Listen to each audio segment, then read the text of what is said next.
왜 나는 너를 사랑하는가? 12장 회의주의와 신앙. 사랑의 역사와는 대조적으로 철학의 역사는 현상과 실제 사이의 차이에 냉혹한 관심을 가져왔다. 철학자는 중얼거린다. 나는 밖에 있는 나무 한 그루를 본다고 생각한다.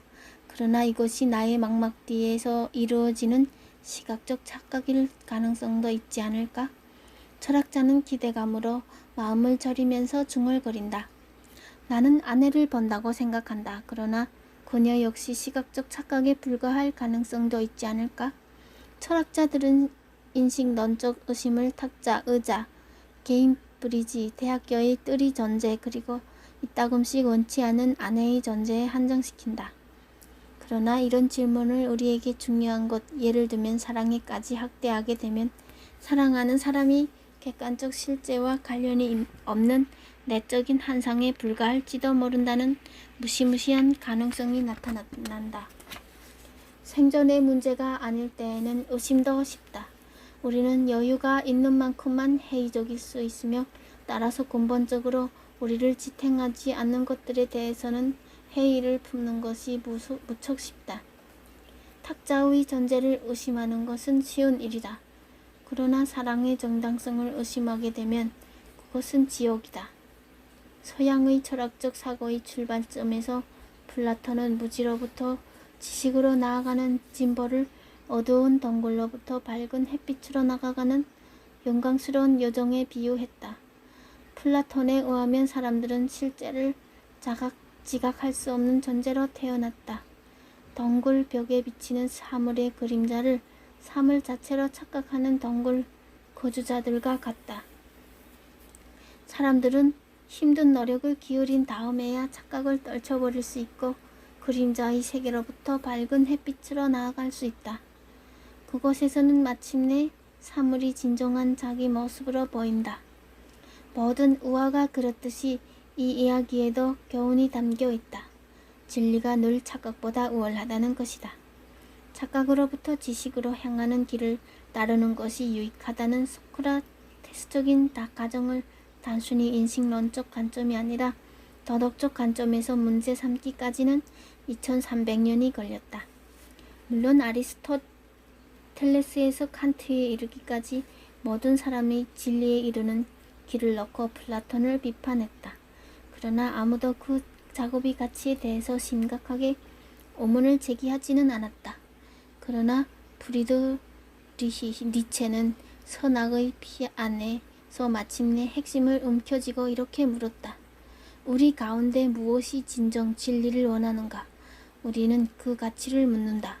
왜 비진리가 아니라 진리인가? 왜 불확실함이 아니라 진리인가? 심지어 왜 무리가 아니라 진리인가? 어떤 판단이 그릇되었다고 해서 그것이 반드시 판단에 대한 반대로 이루어지지는 않는다.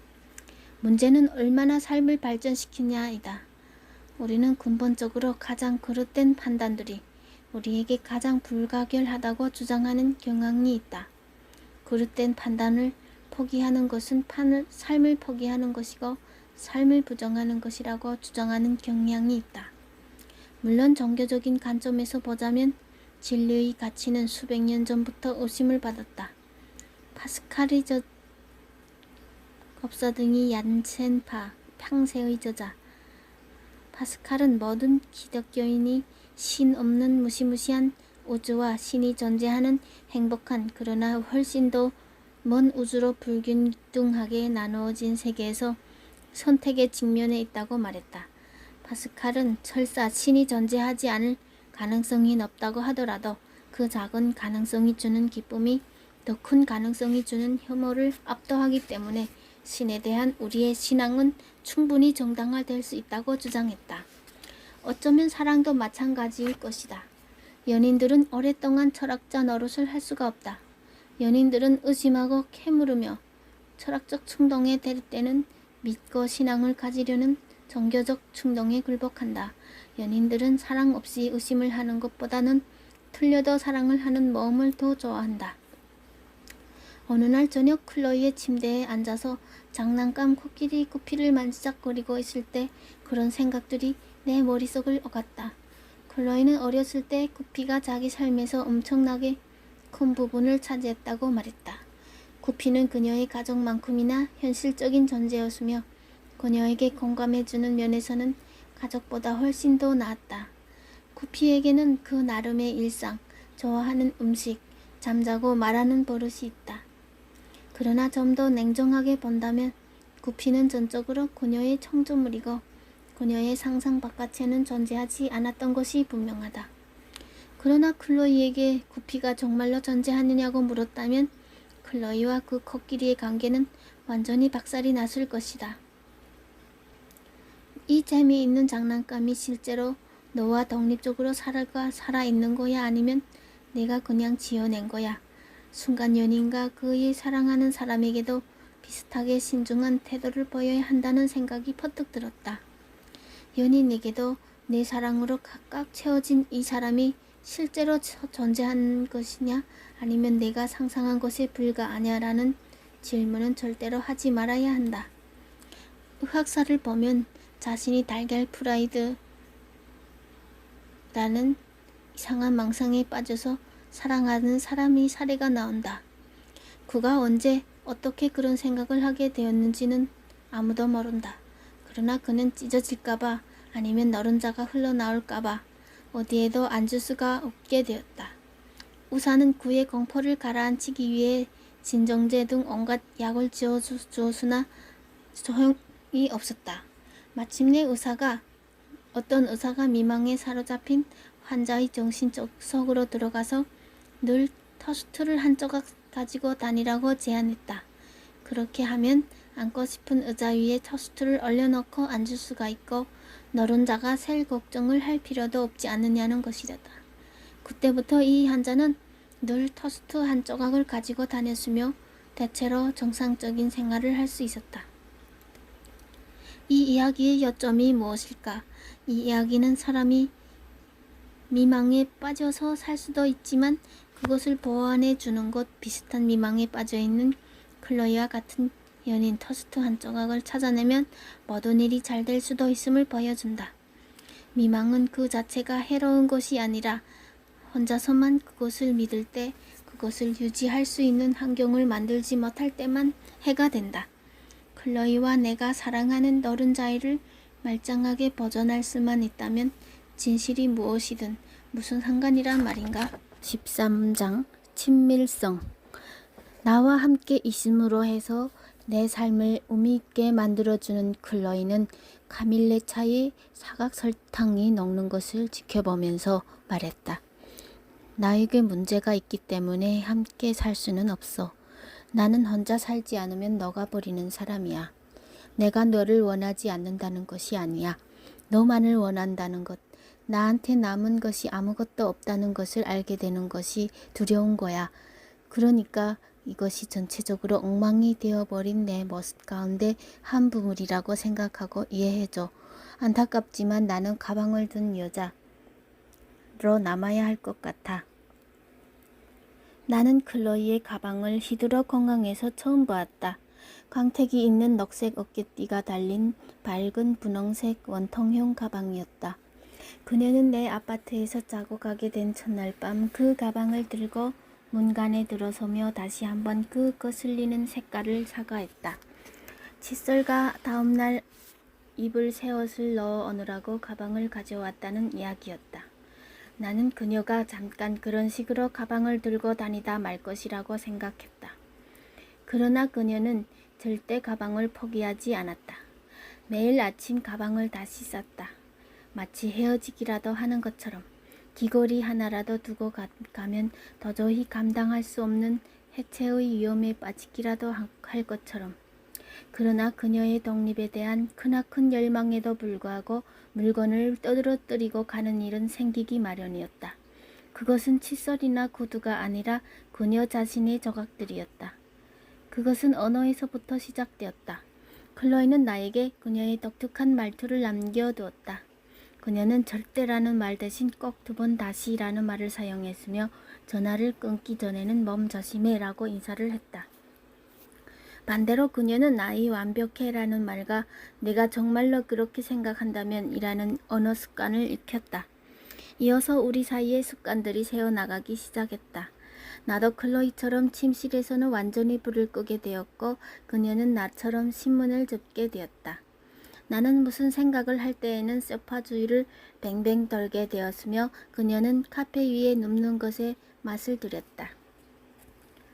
확산 현상과 더불어 친밀성이 생겼다. 우리 사이의 접경지대를 엄격하게 순찰하지 않게 된 것이다. 우리 몸은 이제 상대가 지켜본다거나 판단한다고 느끼지 않았다. 클로이는 침대에 누워서 책을 읽다가 장애물을 제거하기 위해 콧구멍으로 손을 넣었고 이어 장애물을 글러 공을 만든 다음 바짝 마르고 단단해지면 그것을 한 입에 삼켰다. 굳이 감추거나 사과를 하지 않았다. 우리는 가끔 침묵의 시간을 가지는 모험도 할 수 있었다. 우리는 이제 편집증적인 수다쟁이들, 거여가 배신처럼 보일까봐 대화를 중단하기를 꺼리는 수다쟁이들이 아니었다. 우리의 상대는 마음속에 존재하는 자기 자신에 대해서 믿음을 가지게 되었으며 그런 믿음이 없을 때 생기는 두려움에서 발생하는 지속적인 유혹은 이제 낡은 것이 되었다. 나는 클로이의 의견과 습관만이 아니라 그녀라는 존재의 더 섬세한 결도 알게 되었다. 옆방에서 전화로 이야기할 때의 음색, 배가 고플 때 나는 꺼르륵거리는 소리, 재채기 직전의 표정, 잠을 깰 때의 눈의 모양, 젖은 우산을 흔드는 모습, 빗으로 머리를 빗는 소리, 상대의 특징들을 의식하면서 우리에게는 서로의 이름을 다시 지어주고 싶은 욕구가 생겼다. 클로이와 나는 부모가 준 이름, 여권과 출생 등록증에 공식적으로 적힌 이름으로 만났다. 그러나 우리는 서로에 대해서 우리만 아는 지식을 더 많이 가지게 되었기 때문에 당연히 다른 사람들이 사용하지 않는 이름으로 그것을 표현해 마땅하다고 생각했다. 클로이는 그녀의 사무실에서는 클로이였지만 나에게는 우리 둘 다 알지 못하는 이유로 그냥 티지였다. 한때 내가 그녀를 독일 지식인들의 병에 대한 이야기로 즐겁게 해준 적이 있기 때문에 그녀는 나를 그녀보다는 덜 신비하게 벨트 슈메르츠, 감상적인 염색, 감정이라는 뜻, 벨트 슈메르츠라고 부르게 되었다. 이런 별명들의 중요성은 우리가 최종적으로 이루게 된 어떤 특정한 이름에 있는 것이 아니라 우리는 결국 서로를 트윗과 틱이라고 부르게 될지도 몰랐다. 우리가 애초에 서로의 이름을 다시 짓는 선택을 했다는 사실에 있다. 내가 그녀를 티지라고 부른다는 것은 격리 부의 로이가 그녀에 대해서 알지 못하는 것, 그녀가 머리를 빗을 때 내는 톡톡한 소리를 나는 알고 있다는 뜻이었다. 클로이는 그녀의 시민적 신분에 속해 있고 티지는 일반적인 사회적 영역을 넘어 더 은밀하고 독특한 사랑의 정치를 넘어서 좀 더 유동적이고 좀 더 독특한 사랑에 우리에 놓여 있었다. 우리는 둘이 있을 때 다른 사람들이 험담을 하면서 많은 시간을 보냈다. 우리의 일상적인 상호작용에서는 대부분 정직하게 우리 자신을 표현할 수 없었기 때문에 우리끼리 우리의 거짓말에 바람을 쐬어주고 우리가 수행한 사회적 예의를 속죄할 수 있었다. 클로이는 친구나 동료에 대한 나의 판단의 최종 저장소가 되었다.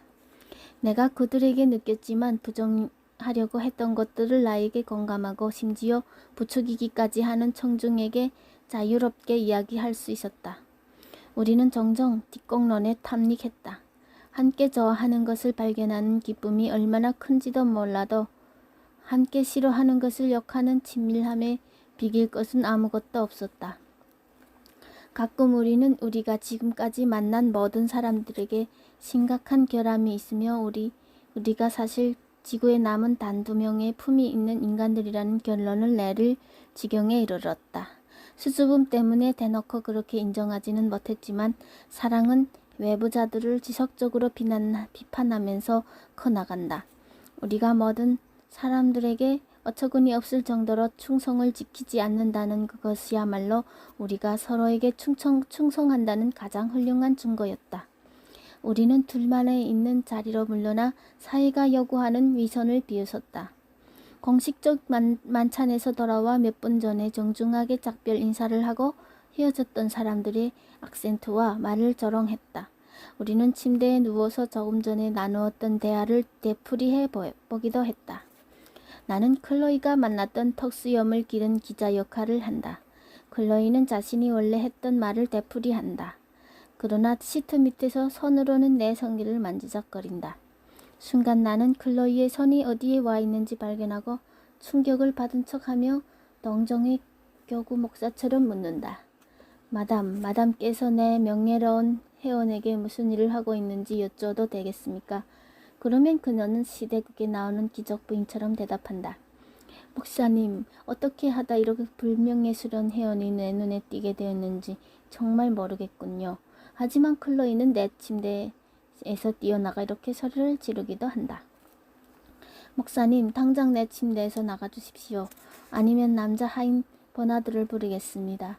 우리 친밀성 속에서는 사교적인 격식이 희곡적으로 재조명되었다. 무대에서는 비극이 벌어지고 뒷무대에서는 배우들이 그 비극을 조롱하고 있는 셈이었다. 마치 헨리 역을 맡은 배우가 연기 뒤에 분장실에서 거트를 잡고 이렇게 소리치는 것과 같다. 족가는 소리 말란 말이야, 엄마. 우리는 심지어 하나의 이야기를 획득하기 시작했다. 사랑은 반드시 이야기들과 관련을 맺는 것 같다. 어느 날 청각이 처녀를 만났다. 이 정도면 청중은 다음에 무슨 일이 생겼는지 궁금해한다. 대부분이 사랑 이야기에 동력을 제공하는 것은 장애물이다. 풀과 비르지니, 안나와 브론스키, 타잔과 제이는 모두 역경 속에서 투쟁하며 이것이 그들의 유대를 확인해주고 강화해준다. 고전적인 연인들은 정글이나 난파한 배나 산기슭에서 기운차게 역경을 극복하여 그들의 사랑의 힘을 증명한다.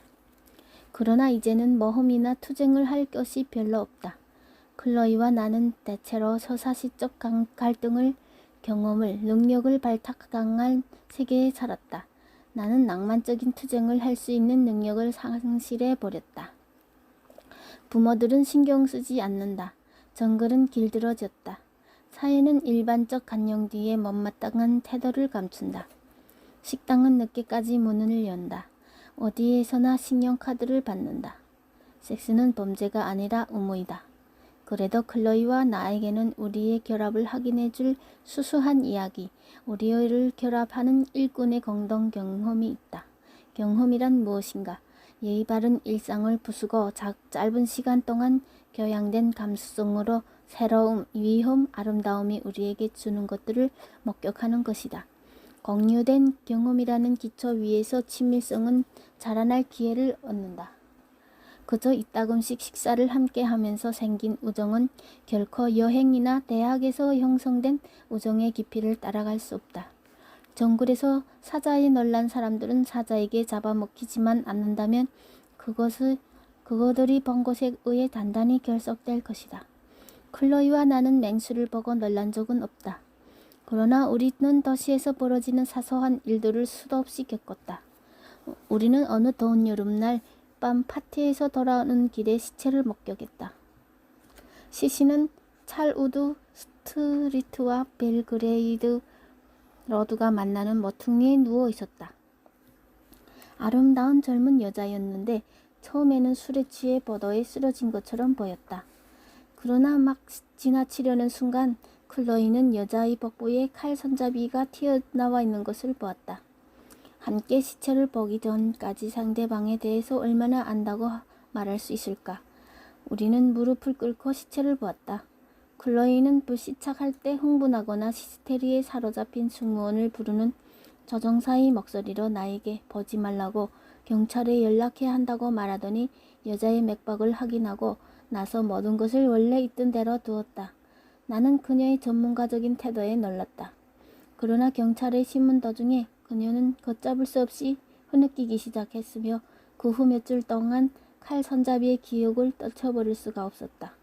끔찍한 사건이었지만 어쨌든 그 덕분에 우리는 더 굳게 결합되었다. 우리는 그날 밤을 꼬박 새웠다. 내 아파트에서 위스키를 마시면서 서로 소름 끼치는 쓸데없는 이야기만 자꾸 늘어놓았다. 두려움을 몰아내기 위해서 시칼이 꽂힌 시체와 경찰력을 맡기도 했다. 몇 달 뒤 우리는 레인의 베이글 가게에 있었는데 우리 옆에 줄 서 있던 핀스트라이프 양복을 입은 우아한 남자가 클로이에게 말없이 구깃구깃한 메모지를 건넸다. 정리에는 갈겨 쓴 커다란 글씨로 사랑합니다 라고 적혀 있었다. 클로이는 정리를 펼치고는 침을 꾹꾹 삼키며 그 내용을 읽더니 메모를 준 남자를 돌아보았다. 그러나 남자는 아무런 일도 없었던 것처럼 행동하고 있었다. 핀스트 라이프 양복을 입은 사람답게 근엄한 표정으로 창밖거리를 내다보고 있었던 것이다. 그래서 클로이도 똑같이 아무 일도 없었던 것처럼 같은 표정으로 메모지를 접어 주머니에 넣었다. 이 괴상한 사건은 시체 사건처럼 음침하지는 않았지만 그 사건과 마찬가지로 우리의 라이트모티브가 되어 우리는 우리의 이야기에서 그 사건을 끊임없이 다시 불러내곤 했다.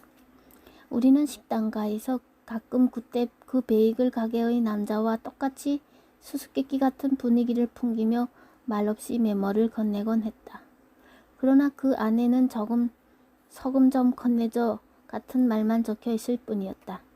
속사정을 모르는 사람들은 우리가 갑자기 깔깔대는 모습을 보고 괴상하게 여겼을 것이다. 그러나 이것이 라이프 모티브의 핵심이다.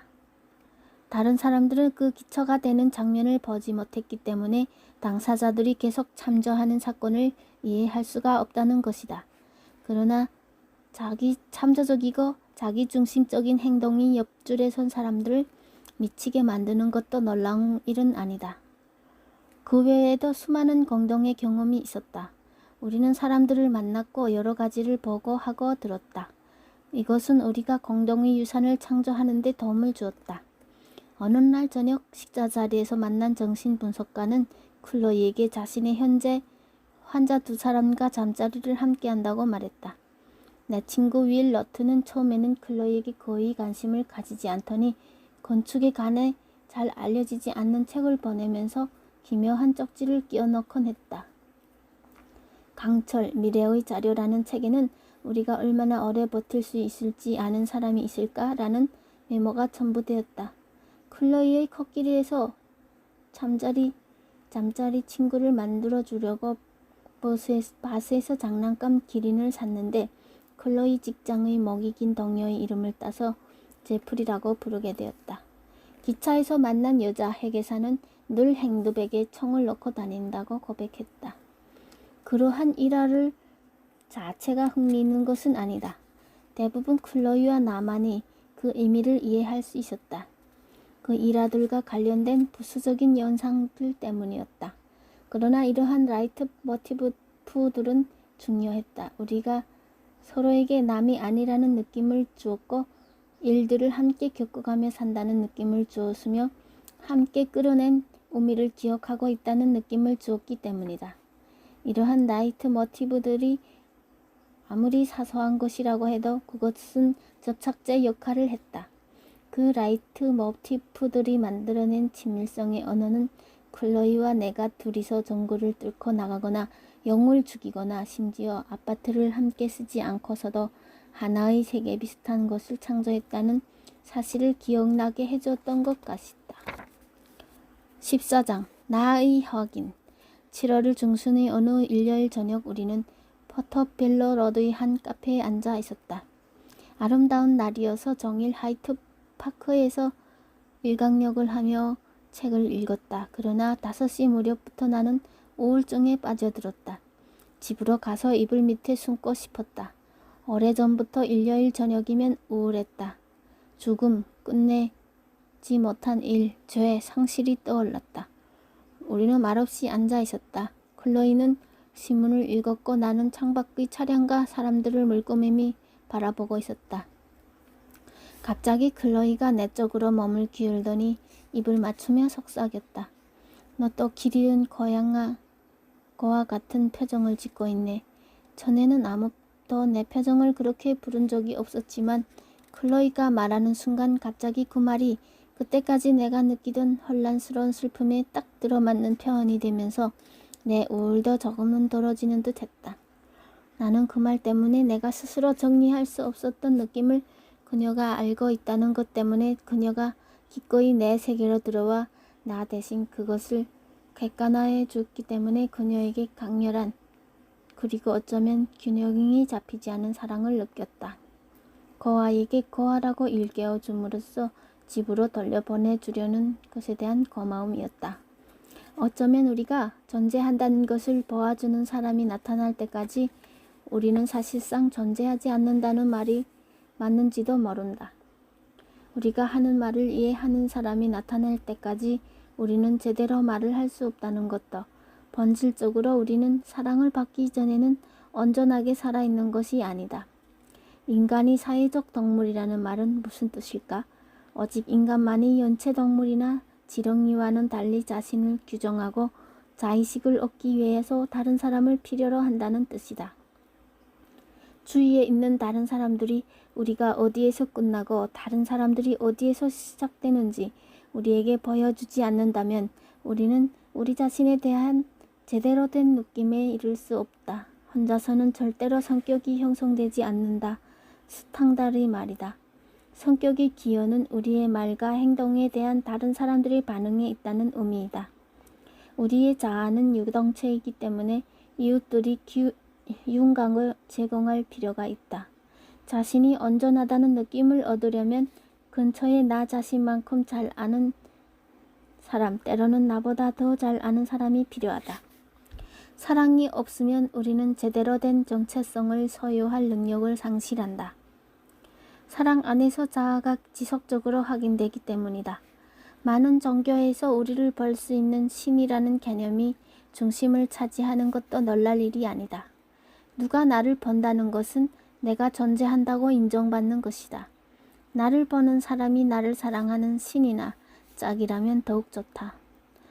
우리가 누구인지 정확히 기억하지 못하는 사람들, 우리의 역사를 수도 없이 말해 주었는데도 우리가 결혼을 몇 번 했는지, 자식이 몇 명인지, 우리 이름이 빌인지, 카트리나인지, 캐서린인지 자꾸 잊어버리는 우리도 그들에 대해서 똑같이 잊어버린다.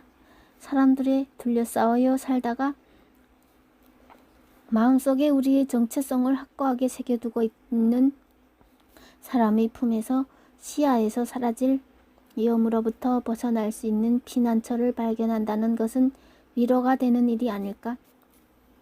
우미론적으로 볼 때 사랑과 관심이 거의 맞바꾸어 쓸 수 있다는 말이라는 것은 우연이 아니다. 나는 나비를 사랑한다는 말의 의미는 나는 나비에 관심이 많다는 말과 같다고 할 수 있다.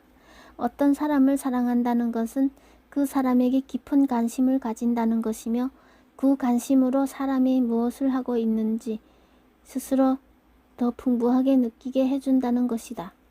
나는 클로이를 이해하기 때문에 나에 대한 그녀의 행동에는 나의 학인이라고 부를 수 있는 요소들이 점차 늘어나기 시작했다.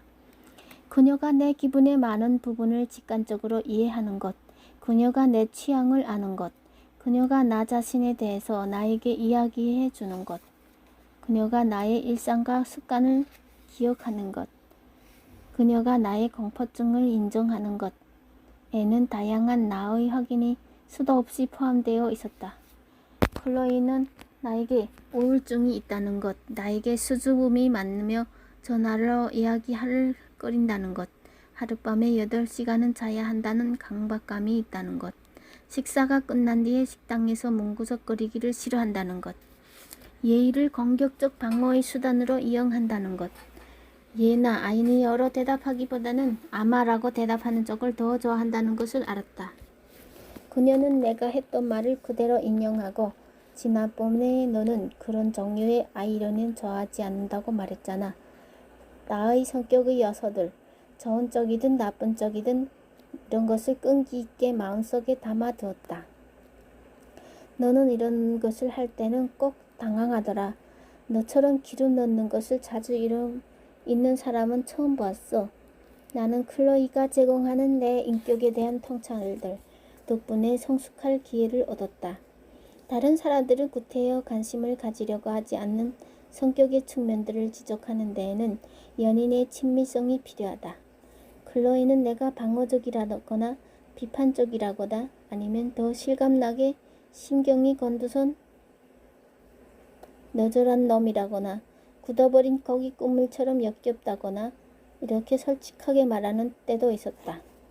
그럴 때마다 나의 평상시의 자기 반성에서라면 내적인 저하를 위해서 피해갔을 측면, 다른 사람들이라면 관심이 없어서 보지 못했을 측면, 침실의 정직성이 있어야만 밝힐 수 있는 측면과 직면하게 되었다. 다른 사람들과 누리는 행복은 두 가지 종류의 가잉에 의해 제한이 되는 것 같다. 하나는 질식이고 또 하나는 외로움이다. 사랑의 경계에는 두 가지 해체가 있는 것 같다. 클로이는 늘 전자가 더 큰 위험이라고 생각했다. 그녀는 부모의 심판하고 통제하는 태도에 억압을 느끼면서 학창 시절에는 완전히 혼자 시간을 보내는 꿈을 꾸곤 했다. 대학에 가기 전에 몇 년 동안 휴일이나 토요일에 일을 해서 모은 돈으로 1년 동안 애리조나에 다녀왔다. 그녀는 지도에서 아무렇게나 고른 아주 작은 읍변두리의 오두막을 하나 빌렸다. 선반 하나에 가득 들어갈 만한 책을 구했다. 전부터 늘 읽고 싶었던 책이었다. 그녀는 달의 표면 같은 땅 위로 해가 뜨거지는 것을 보며 그 책들을 읽을 생각이었다. 그러나 불과 몇 주가 지나지 않아 그녀는 평생 갈망했던 고독 때문에 방향 감각이 흐트러지고 겁이 나기 시작했다. 가게에서 자신의 목소리를 듣자 그 소리가 충격으로 다가왔다. 책들은 멀게 느껴져 매력을 느낄 수가 없었다. 그녀는 존재감을 유지하기 위해서 거울에 비친 자신의 모습을 빤히 들여보고 버릇이 생겼다. 편집증이 생긴 것 같았다. 자신이 이 세상 사람 같지가 않았다. 마침내 겨우 한 달 만에 그녀는 서도시를 떠나 피닉스의 한 레스토랑의 웨이트리스로 취직했다. 그녀는 내리누르는 비현실성을 더 이상 견딜 수 없었기 때문이다. 피닉스에 도착하자 사회적 접촉이 목이 바싹 마르게 사막 생존자들에게 물처럼 다가왔다. 그녀는 가능할 때마다 대화를 했으며 가장 단순한 의사소통이 주는 편안함을 즐겼다. 클로이가 이해를 받으며 산다는 느낌이 드는데 내가 조금이라도 도움이 될 만한 위치에 이르는 데는 오랜 시간이 걸렸다. 나는 그녀가 하는 수많은 말과 행동으로부터 아주 느리게 그녀의 삶의 주체들이라고 할 만한 것들을 내기 시작했다. 우리가 다른 사람들을 알아갈 때 어쩔 수 없이 실마리들을 해석할 수밖에 없다. 우리는 조각들을 맞추어 이야기를 엮어보는 탐정이나 고고학자 같다. 키친타월과 레몬 앞찾기에서 살인의 출발점을 추적하거나 바딜하는 사람의 연장이나 귀걸이에서 하나의 문명을 추적한다. 물론 나는 자꾸 틀렸다. 예를 들면 클로이의 삶에서 자기 부정이 차지하는 역할을 제대로 파악하는 데 한참 시간이 걸렸다. 어느 날 아침 내 아파트에서 아침을 먹는데 클로이가 전날 밤에 심하게 아파서 자다가 일어나 약국까지 차를 몰고 갔다 왔다는 이야기를 했다. 그러면서도 나를 깨우지 않으려고 조심했다는 것이다. 나는 당황하여 화부터 냈다. 왜 나에게 아무 말도 안 했어? 내가 너 얼마나 먼 사람이기에 그런 다급한 상황에서 또 깨우지 않은 거야. 그러나 내 분노, 질투의 한 형태일 뿐이었다. 내 분노는 투박하여 아주 느릿느릿 배우게 된 것을 고려하지 못하고 있었다. 소리 없이 고통을 겪어내려고 하는 것이 클로이를 지배하는 뿌리 박힌 경향이라는 것이다. 그녀는 거의 죽일 지경이 되지 않는 한 나를 깨우지 않았을 것이다. 그녀는 절대로 남에게 책임을 지우고 싶어 하지 않았다. 그녀의 성격에서 이 실마리 한 가닥을 찾아내게 되자 다른 측면들이 그와 관련된 표현들로서 동달아 이해되었다. 그녀가 부모에 대해서 분노를 인정하지 않는다는 것, 자기 비하, 자기 연민에 빠진 사람들에 대한 혹독한 태도, 오무감, 심지어 우는 방식, 히스테리를 부리듯 울부짖기보다는 소리 없이 흐느끼는 것까지도.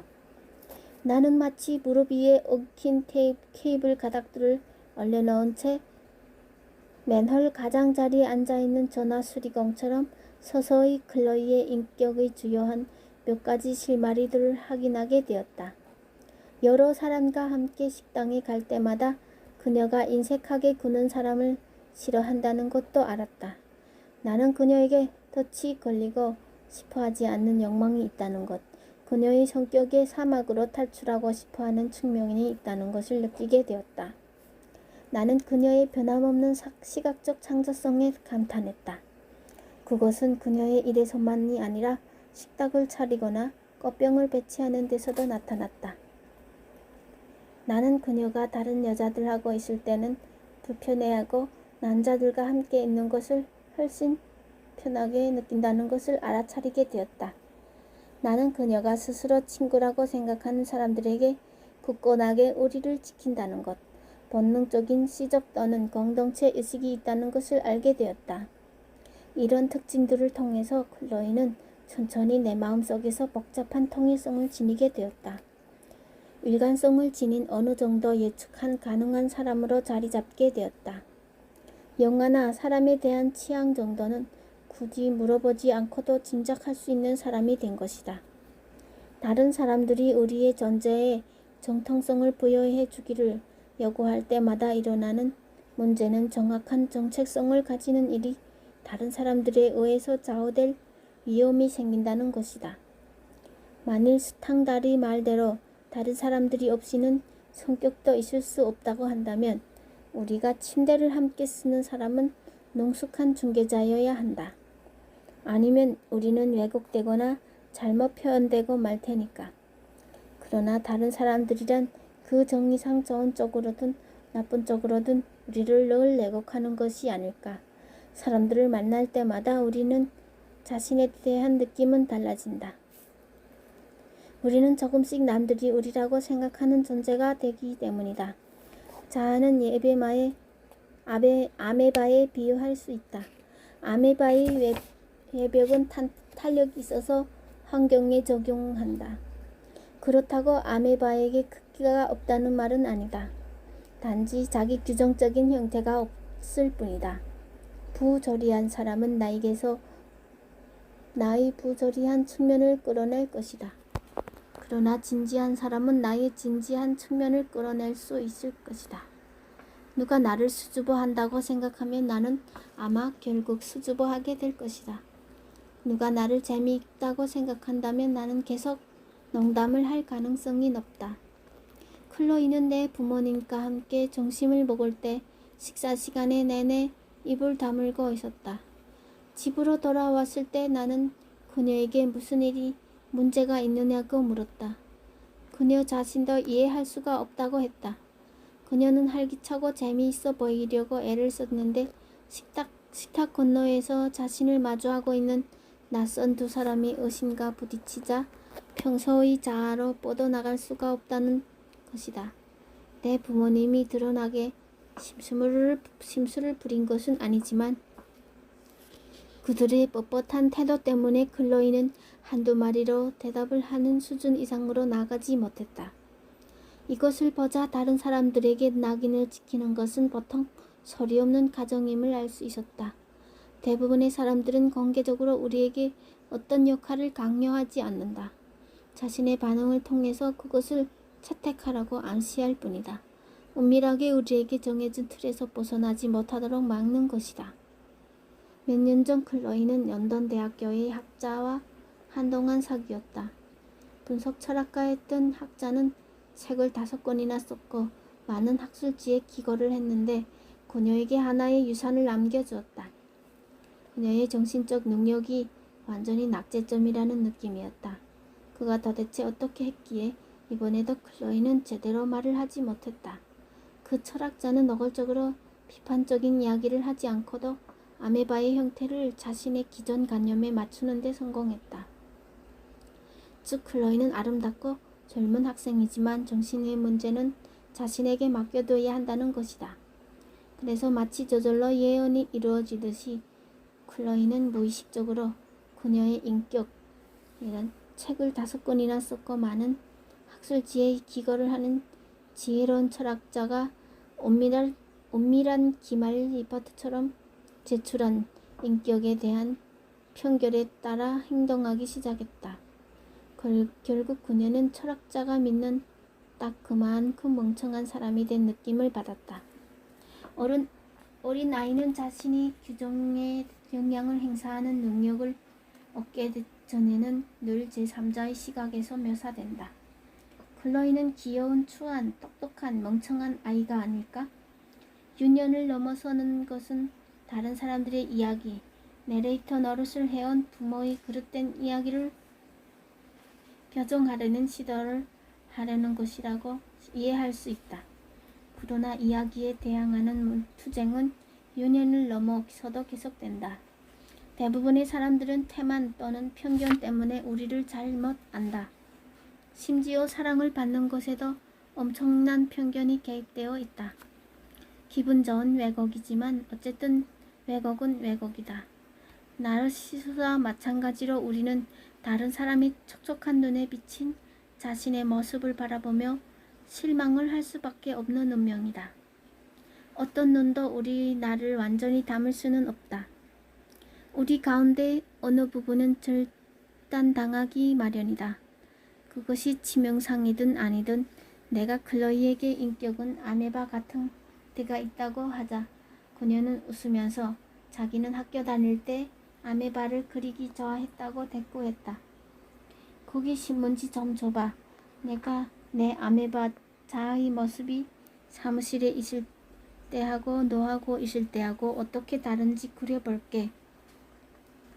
그녀는 가방에서 연필을 꺼내더니 다음과 같은 그림을 그렸다.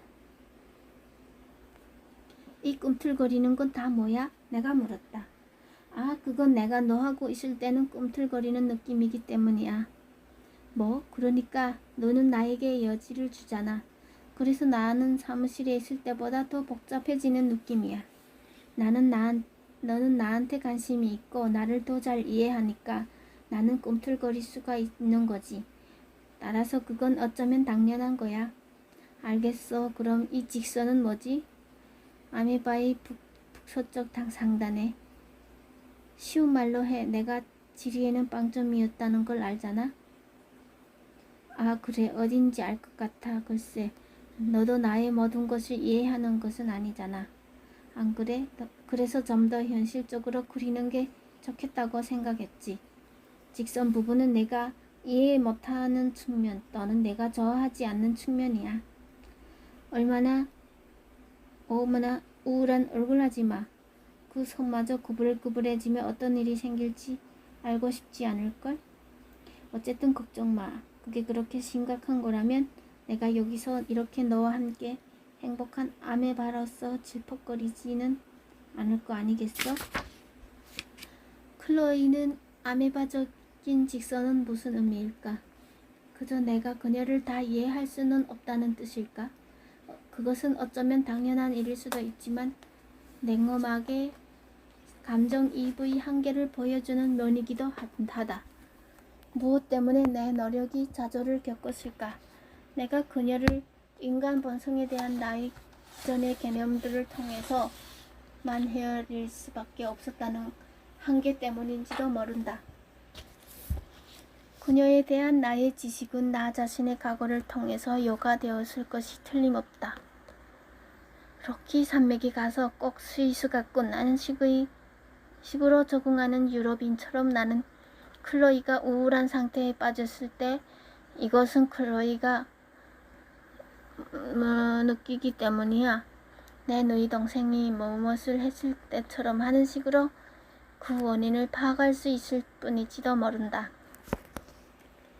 나는 그녀를 파악하려고 할 때 인간 본성에 대한 이해에 의존할 수밖에 없었는데 그 이해란 나의 생물학적 특징, 계급, 심리적 역사에 의해 형성된 것이다. 우리가 사랑하는 사람의 성격의 어떤 요소들만을 집어낼 수밖에 없다는 점을 보여주기 위해 사랑하는 사람의 눈길은 바비큐 꼬치에 비유할 수도 있겠다. 예를 들면 나는 클로이의 특징들 가운데 다음과 같은 것들을 꼬치에 꼈다 또는 높이 평가하거나 나와 관련이 있다고 여겼다. 아이러니, 눈색깔, 두 앞니 사이의 틈, 지성, 빵 굽는 재능, 어머니와의 관계, 사교적 불안, 베토벤을 좋아하는 것, 게으름을 싫어하는 것, 카밀레, 차를 좋아하는 것, 석물 근성을 싫어하는 것, 머직물 옷을 좋아하는 것, 밀실 공포증, 정직에 대한 욕망. 그러나 이것이 그녀의 전체를 이루는 것은 아니었다. 내가 다른 바비큐 꼬치였다면 다른 면들을 좋아했을지도 모른다. 건강식에 대한 관심, 발목, 야외 장터를 좋아하는 것, 수학적 재능, 오빠와의 관계, 나이트클럽을 좋아하는 것, 신에 대한 생각, 쌀밥, 드가, 스케이트, 시골을 오래 산책하는 것을 몹시 좋아하는 것, 차에서 음악 듣기를 싫어하는 것, 빅토리아 여왕시대 건축을 좋아하는 것. 내가 클로이의 복잡함에 주의를 기울였다고만 하지만 큰 부분을 생략하는 죄를 지었을 것이다. 감정이입이 부족해서 나는 또는 성숙하지 못해서 이해를 하지 못하고 가볍게 넘겨버린 것이다. 나는 절대로 피할 수 없는 그러나 생략 가운데서도 가장 큰 생략을 저지르는 죄를 지었다. 그것은 내가 아웃사이더로서 클로이의 삶에 참여할 수밖에 없다는 것이다. 나는 그녀의 내적인 삶을 상상할 수 있을 뿐이지 절대 직접적으로 경험할 수는 없다. 우리가 아무리 가깝다고 해도 그녀는 결국 다른 인간일 뿐이며 그 말이 가지는 모든 신비와 거리가 존재할 수밖에 없었다. 그 불가피한 거리는 우리가 결국 혼자 죽을 수밖에 없다는 생각으로 표현될 수 있다. 우리는 직선적 경계나 직선 없는 사랑만을 갈망한다. 우리는 다른 사람들이 우리를 분류하는 것, 다른 사람들이 우리에게 낙인을 찍는 것, 남자, 여자, 부자, 가난한 사람, 유대인, 가톨릭 신자 등에는 병적인 저항감을 느낀다. 결국 우리 자신에게 우리는 늘 낙인을 찍힐 수 없는 존재일 뿐이다. 혼자 있을 때 우리는 늘 단순한 나일 뿐이며 낙인 찍혀진 부분들 사이를 쉽게 다른 사람들의 선입관이 부과하는 제한 없이 이동한다. 나는 클로이가 전에 내가 몇 년 전에 만났던 그 남자 있잖아 하는 말을 듣고 갑자기 슬퍼진 적이 있다. 나 자신을 몇 년 후에 참치 샐러드 사이에 두고 그녀를 마주보고 있을 때 다른 남자에게 내가 얼마 전에 만났던 그 건축하다던 남자로 묘사하는 광경을 상상했기 때문이다. 그녀가 과거의 연인에 대해서 무심코 던진 말 때문에 나는 불가피하게 나를 객관적으로 볼 수밖에 없었다. 내가 현재 그녀에게 아무리 특별하다고 해도 나는 여전히 어떤 정의, 남자친구 안에 존재하고 있었다. 클로이의 눈에 나는 어쩔 수 없이 나 자신을 단순한 존재일 뿐이었던 것이다. 그러나 우리가 다른 사람들에 의해서 낙인이 찍히고 성격 부여가 되고 규정될 수밖에 없듯이 우리가 사랑하게 된 사람도 우리를 바비큐 꼬치에 깨는 사람일 수밖에 없다. 다만 적합하게 깨는 사람일 뿐이다. 대체로 우리 스스로 사랑받을 만한 하다고 생각하는 점 때문에 우리를 사랑하는 사람, 대체로 우리가 이해받고 싶어하는 점들에 대해서 우리를 이해하는 사람인 것이다. 클로에바와 내가 함께 있다는 것은 적어도 지금 당장은 우리에게 우리의 복잡성을 요구하는 대로 팽창할 만한 공간이 주어졌다는 뜻이었다.